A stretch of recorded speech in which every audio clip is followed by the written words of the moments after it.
नमस्कार, India voice देख रहे हैं आप और मैं हूं आपके साथ शिवम दुबे। बुलेटिन की शुरुआत करेंगे। राष्ट्रीय एकता दिवस के मौके पर प्रधानमंत्री नरेंद्र मोदी देश के पहले उप प्रधानमंत्री सरदार पटेल को श्रद्धांजलि दी। केवड़िया गुजरात में आयोजित कार्यक्रम में हिस्सा लेते हुए प्रधानमंत्री नरेंद्र मोदी ने सरदार वल्लभ भाई पटेल की जयंती पर लोगों को एकता की शपथ दिलाई। प्रधानमंत्री मोदी ने राष्ट्रीय एकता दिवस परेड में भी हिस्सा लिया। उन्होंने कहा, मैं सत्यनिष्ठा से शपथ लेता हूं कि मैं राष्ट्र की एकता, अखंडता और सुरक्षा के लिए स्वयं को समर्पित करूंगा और अपने देशवासियों के बीच यह संदेश फैलाने का भी भरसक प्रयत्न करूंगा।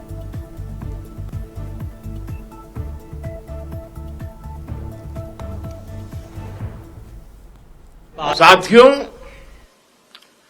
इस बार का एकता दिवस एक और वजह से भी विशेष है। आज से सरदार पटेल का 150वां जन्म जयंती वर्ष शुरू हो रहा है। आने वाले 2 वर्षों तक देश सरदार पटेल की 150वीं जन्म जयंती का उत्सव मनाएगा। ये भारत के प्रति उनके असाधारण योगदान के प्रति देशवासियों की कार्यांजलि है। 2 वर्ष का यह उत्सव एक भारत श्रेष्ठ भारत के हमारे संकल्प को मजबूत करेगा। ये अवसर हमें सीख देगा कि असंभव से दिखने वाले काम को भी संभव बनाया जा सकता है। जब भारत को आजादी मिली थी तो दुनिया में कुछ लोग थे जो भारत के बिखरने का आकलन कर रहे थे, और अभी हमने सरदार साहब की वाणी में उसका विस्तार से बयान सुना। उन लोगों को जरा भी उम्मीद नहीं थी कि सैकड़ों रियासतों को एकजुट करके फिर से एक भारत का निर्माण हो पाएगा। लेकिन सरदार साहब ने ये करके दिखाया। ये इसलिए संभव हुआ क्योंकि सरदार साहब व्यवहार में यथार्थवादी, संकल्प में सत्यवादी, कार्य में मानवतावादी और ध्येय में राष्ट्रवादी थे। साथियों, आज हमारे पास छत्रपति शिवाजी महाराज की प्रेरणा भी है। उन्होंने आक्रांताओं को खदेड़ने के लिए सबको एक किया। कि महाराष्ट्र का रायगढ़ किला आज भी साक्षात वो गाथा कहता है। छत्रपति शिवाजी महाराज ने रायगढ़ के किले से राष्ट्र के अलग अलग विचारों को एक उद्देश्य के लिए एकजुट किया था। आज यहां एकता नगर में हम रायगढ़ के उस ऐतिहासिक किले के उसकी छवि हमारे सामने प्रेरणा का प्रतीक बन के खड़ी है। रायगढ़ किला सामाजिक न्याय, देशभक्ति और राष्ट्र प्रथम के संस्कारों की पवित्र भूमि रहा है। साथियों, बीते 10 वर्ष तक भारत की एकता और अखंडता के लिए ये कालखंड अभूतपूर्व उपलब्धियों से भरा रहा है। आज सरकार के हर काम, हर मिशन में राष्ट्रीय एकता की प्रतिबद्धता दिखती है। इसका एक बड़ा उदाहरण है हमारा ये एकता नगर। यहां स्टैच्यू ऑफ यूनिटी है और इसके सिर्फ नाम में यूनिटी है ऐसा नहीं है, इसके निर्माण में भी यूनिटी है। इसको बनाने के लिए पूरे देश के कोने कोने से, देश के किसानों के पास से खेत में उपयोग किए औजार का लोहा पूरे देश से यहां लाया गया, क्योंकि सरदार साहब लोह पुरुष थे, किसान पुत्र थे। तो खबरों में आगे बढ़ेंगे। ट्रूडो सरकार के एक मंत्री डेविड मॉरिसन जिनका नाम है, उन्होंने कहा कि कनाडा में सिख अलगाववादियों पर एक्शन का आदेश अमित शाह ने दिया था। रॉयटर्स की एक रिपोर्ट के मुताबिक कनाडा के विदेश उप मंत्री डेविड मॉरिसन ने एक संसदीय पैनल में एक बयान दिया। मॉरिसन ने संसदीय पैनल में कहा कि उन्होंने अमेरिकी अखबार वॉशिंगटन पोस्ट को बताया था कि इस मामले में भारत के गृह मंत्री शामिल हैं। मॉरिसन ने कहा कि अमेरिकी अखबार को भारत कनाडा मीटिंग से जुड़ी जानकारी उन्होंने ही दी थी। हालांकि इस दौरान मॉरिसन ये नहीं बता पाए कि उन्हें अमित शाह को लेकर यह जानकारी कैसे मिली। यह पहली बार है जब कनाडाई अधिकारी ने खुलकर भारत सरकार के किसी मंत्री का नाम लिया है। इससे पहले 16 अक्टूबर को जस्टिन ट्रूडो ने एक आयोग के सामने यह कहा था कि पिछले साल सितंबर 2023 में जब उन्होंने हरदीप सिंह निज्जर की हत्या में भारतीय एजेंट्स के शामिल होने का आरोप लगाया था, तब उनके पास केवल खुफिया जानकारी थी, कोई ठोस सबूत नहीं था।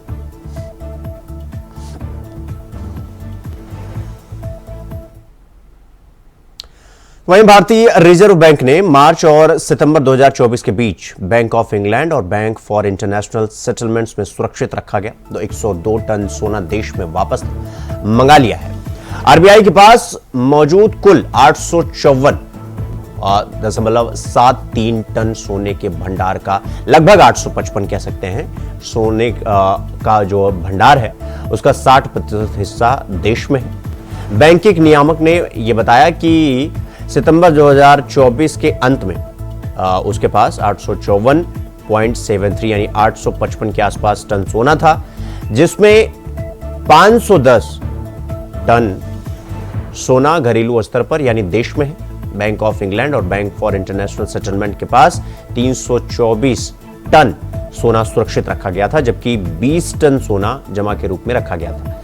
इस साल की शुरुआत में आरबीआई ने बैंक ऑफ इंग्लैंड से 100 टन सोना वापस मंगाया, जो 1991 में पैसे जुटाने के लिए सोना गिरवी रखने के बाद भारत में सोना वापस लाने का पहला और बड़ा कदम था।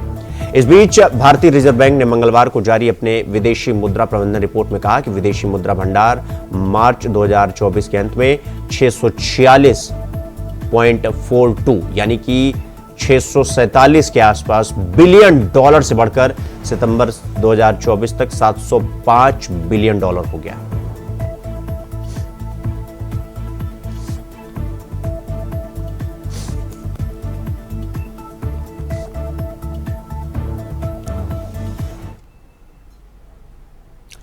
तो अब रुक करेंगे बड़ी खबर की ओर। लखनऊ से बड़ी खबर आपको बता दें कि 4 नवंबर को प्रदेश भर के वकील हड़ताल करेंगे। क्यों? क्योंकि गाजियाबाद में वकीलों पर लाठीचार्ज हुआ था और अब वकील उसका विरोध करेंगे। यूपी बार काउंसिल ने आपातकालीन बैठक कर यह फैसला लिया है। मामले की जांच के लिए 5 सदस्यीय समिति का गठन हुआ है। समिति की रिपोर्ट के आधार पर आगे की कार्रवाई होगी।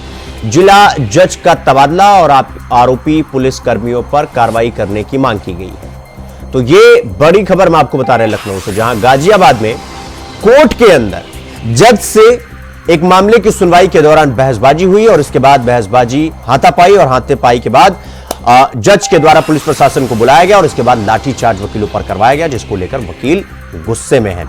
इस खबर पर हमारे साथ हमारे सहयोगी मोहम्मद आसिफ हमारे साथ लखनऊ से जुड़ गए हैं। आसिफ, गाजियाबाद में कोर्ट के अंदर जिस तरह से जिस मामले में हंगामा हुआ था, वकीलों पर लाठीचार्ज हुआ, अब इसको लेकर 4 नवंबर को कहा जा रहा है कि पूरे प्रदेश भर के वकील जो हैं वो प्रदर्शन करेंगे, और क्या कुछ जानकारी आपके पास इस पूरे मामले को लेकर? जी बिल्कुल सीएम, गाजियाबाद में वकील और जज के बीच जो विवाद हुआ था वह काफी तूल पकड़ लिया है और इस मामले में लाठीचार्ज किए जाने और एफआईआर दर्ज किए जाने को लेकर अधिवक्ता पूरी तरह से आक्रोशित हैं। बार काउंसिल की एक अहम बैठक होती है जिसमें यह निर्णय लिया गया है कि 4 नवंबर को प्रदेश भर के अधिवक्ता हड़ताल पर रहेंगे। इस दौरान वह कार्य से विरत रहेंगे, न्यायिक काम नहीं करेंगे और इनकी यह जो मांग है वकीलों की, उनका कहना है कि जज का तबादला किया जाए और साथ ही साथ दोषी पुलिसकर्मी जिन्होंने लाठीचार्ज किया था वकीलों पर, उनके खिलाफ एक्शन लिया जाए और साथ ही साथ वकीलों का यह भी कहना है कि उन पर फर्जी एफआईआर दर्ज की गई थी उसे भी वापस लिया जाए, अन्यथा इनकी जो मांग है, उनका प्रदर्शन है वह अब निरंतर चलेगा और प्रदेश स्तर पर जिस तरह से वकीलों की यह मांग है या कहीं न कहीं बड़ी मांग है। और ऐसे में अगर वीडियो की बात करें तो जिस तरह से कोर्ट रूम में जज और वकीलों के बीच जो बहस हो रही है, नोकझोंक हो रही है, यह अपने आप में एक बड़ी घटना भी है। हालांकि अब वकील आर पार की लड़ाई लड़ने के मूड में है। उनका साफ कहना है कि जब तक उनकी मांगे नहीं पूरी होती वह आंदोलन करेंगे और 4 नवंबर से इसकी शुरुआत होगी। आसिफ, अब वकीलों की मांग क्या है, मतलब वो क्या चाहते हैं, क्या एक्शन हो जाए कि उनका ये जो 4 नवंबर वाला अल्टीमेटम है कि वो प्रदर्शन करेंगे, वो उसके बाद सेटिस्फैक्शन हो जाएंगे, क्या कुछ मांगे हैं वकीलों की? देखिए, वकीलों की सबसे पहली मांग यह है कि जो उन पर दर्ज मुकदमे दर्ज हुए उन्हें वापस लिया जाए। इसके अलावा जो जज है उनका तबादला किया जाए, उनके खिलाफ न्यायिक कार्रवाई की जाए। इसके अलावा जिस तरह से लाठीचार्ज की बात कही जा रही है तो वकीलों का साफ कहना है कि दोषी पुलिसकर्मियों पर भी एक्शन लिया जाए और इसके अलावा जो मुकदमे दर्ज किए गए हैं उन्हें वापस लिया जाए। तो यह बड़ी मांग है। अब देखना यह होगा कि सरकार इस मामले पर क्या एक्शन लेती है, क्योंकि यह मामला जिस तरह से दिनों दिन तूल पकड़ता जा रहा है, 4 नवंबर से पूरी तरह से प्रदेश भर में हड़ताल करने की घोषणा की गई बार काउंसिल की तरफ से और बार काउंसिल पूरी तरह से एकजुट हो गया है, वकीलों के पक्ष में खड़ा है। अब देखना यह होगा कि जो इनकी मांगे हैं वह किस तरह पूरी की जाती है या फिर यह मामला लंबा खिंच सकता है या अभी देखना बाकी है। जी आसिफ, आमतौर पर जब हम लड़ाइयां देखते हैं, 2 पक्षों की लड़ाई होती है, इसके बाद मामला पुलिस के पास जाता है, पुलिस के बाद मामला कोर्ट में जाता है और वकील के थ्रू जाता है, वकील करते हैं, वकील केस लड़ता है।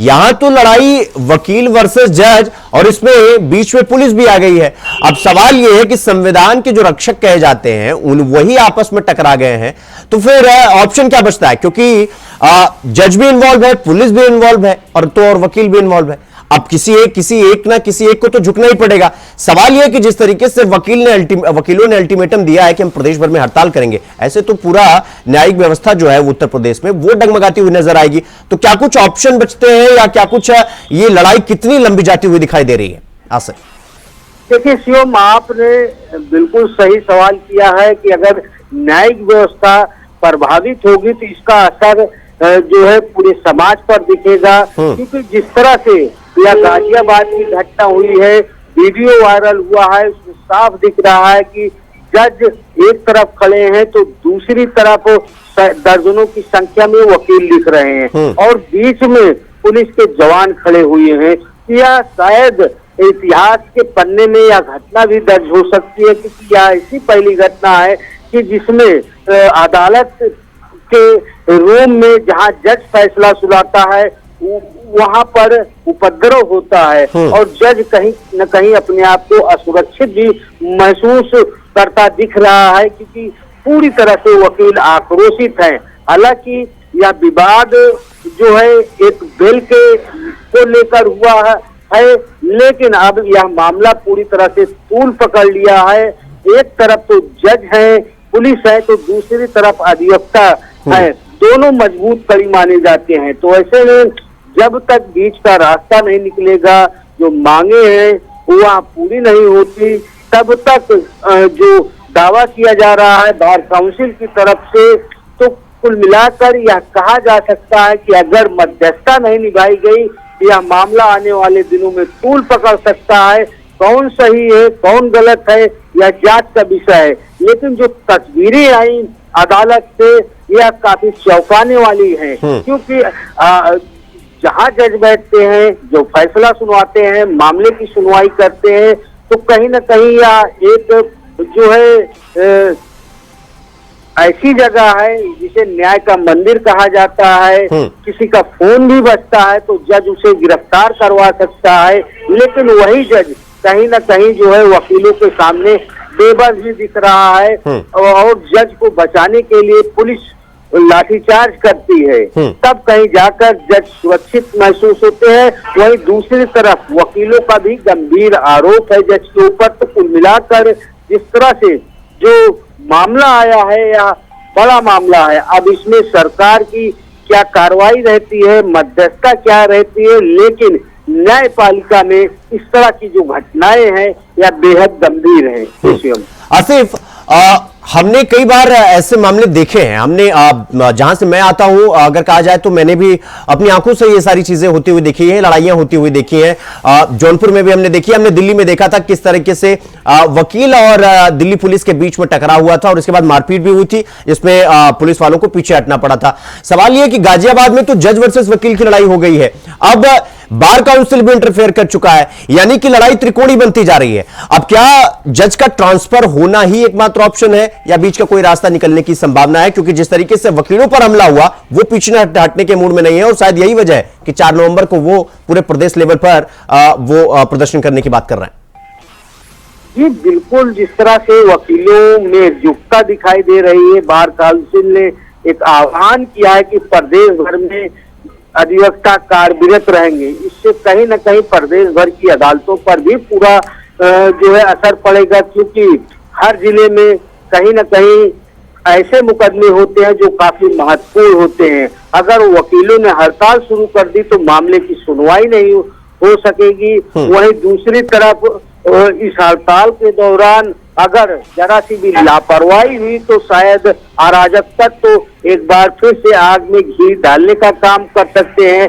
यह मामला और भी बड़ा हो सकता है। और जानकारों का कहना है कि इस मामले में जिस तरह से वकीलों की तरफ से कार्रवाई की मांग की जा रही है, बड़ी मांग है कि जज का तबादला किया जाए, बिल्कुल पुलिस कर्मियों पर एक्शन लिया जाए। तो ऐसे में यह बेहद बड़ी और गंभीर मांग है। वहीं दूसरी तरफ जो वीडियो वायरल हो रहा है, ठीक है आसिफ, ठीक है आसिफ, आप हमारे साथ बने रहिएगा, हम फिर आपका रुख करेंगे।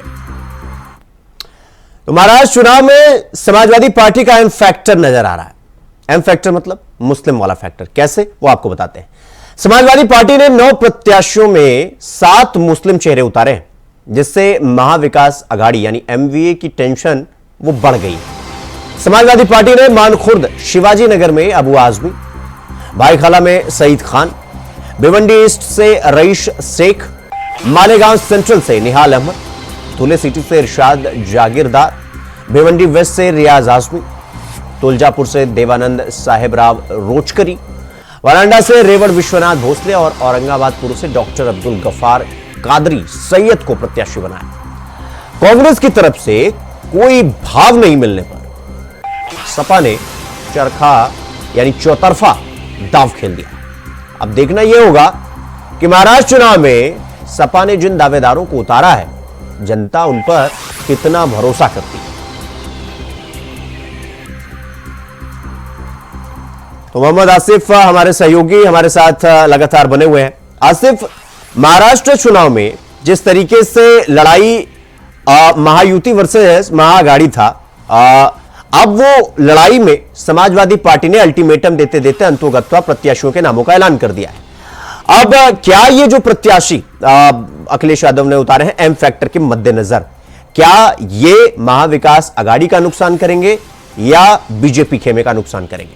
आसिफ, देखिए शिवम, महाराष्ट्र चुनाव काफी पेचीदा हो चला है, क्योंकि जिस तरह से अगर महाराष्ट्र चुनाव की बात करें तो एक तरफ समाजवादी पार्टी 12 सीटों की डिमांड कर रही थी, फिर 5 सीटों पर आ गई, लेकिन कांग्रेस यानी कि एमडीए की तरफ से कोई भाव नहीं दिया गया, जिससे समाजवादी पार्टी पूरी तरह से तिलमिला उठी है। और जिस तरह से कांग्रेस ने हरियाणा में भी और जम्मू कश्मीर चुनाव में भी समाजवादी पार्टी को बायकॉट किया, लेकिन समाजवादी पार्टी को यह अच्छी तरह पता थी कि उसे हरियाणा और जम्मू के साथ साथ महाराष्ट्र में भी कोई सीटें नहीं मिलने वाली है। और शायद यही वजह रही कि अब समाजवादी पार्टी ने काफी वेट के बाद जिस तरह से फैसला लिया, 9 सीटों पर अपने प्रत्याशी का, 9 सीटों में से 7 प्रत्याशी मुस्लिम हैं। यह कहा जा सकता है कि पहली बार तो महाराष्ट्र में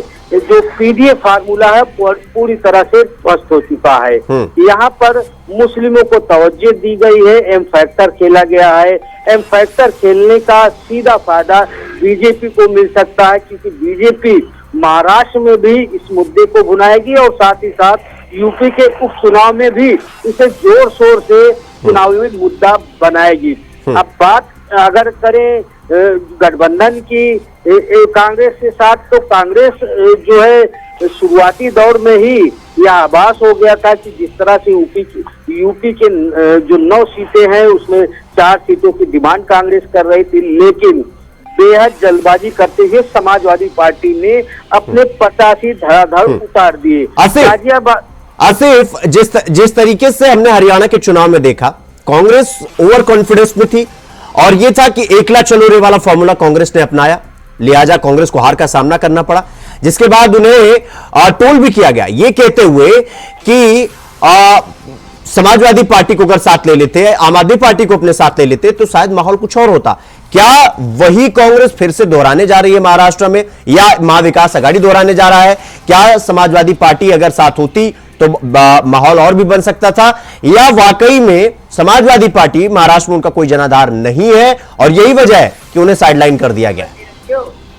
देखिए शिवम, अगर इसको समझना है तो हरियाणा चुनाव देखें। हरियाणा में समाजवादी पार्टी ने जब सीटें नहीं मिली तो यहाँ से कांग्रेस का साथ देते हुए कोई भी प्रत्याशी अपने नहीं उतारे, लेकिन उसका असर साफ तौर पर देखा गया।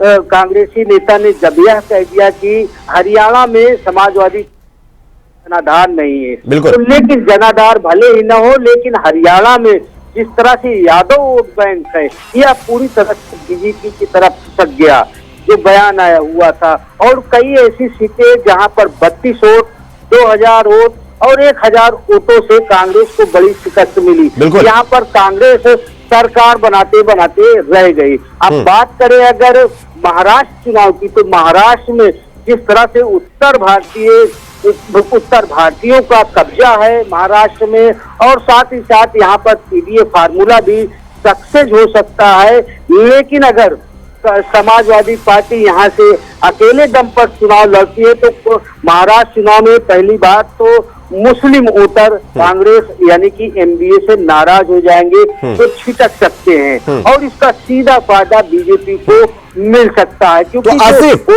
आसिफ, ये समाजवादी पार्टी ने ये जो 9 प्रत्याशियों के नामों का ऐलान किया है जिसमें 7 मुस्लिम हैं, क्या ये जीतने के लिए बनाए गए हैं या वाकई में महाविकास आघाड़ी को नुकसान पहुंचा सकते हैं? और अखिलेश यादव का ये उनके अंदर से ये भी होगा कि ठीक है, जीत में ना सही हार में मिलते हैं। पार्टी का फार्मूला कुछ महाराष्ट्र में अलग ही दिख रहा है। अगर बात करें 9 सीटों की, तो 9 सीटों नहीं बल्कि 15 सीटों पर 15 सीटें ऐसी हैं जो मुस्लिम बाहुल मानी जाती है। यहाँ मुस्लिम वोटर निर्णायक हैं। ठीक है आसिफ, बहुत बहुत धन्यवाद। और आसिफ, दीपावली की बहुत बहुत शुभकामनाएं आपको। प्रभु श्री राम आपको खुश रखे हमेशा की तरह। बुलेटिन में फिलहाल अभी के लिए बस इतना ही। देश और दुनिया की तमाम खबरों को देखने के लिए देखते रहिए इंडिया वॉच। नमस्कार।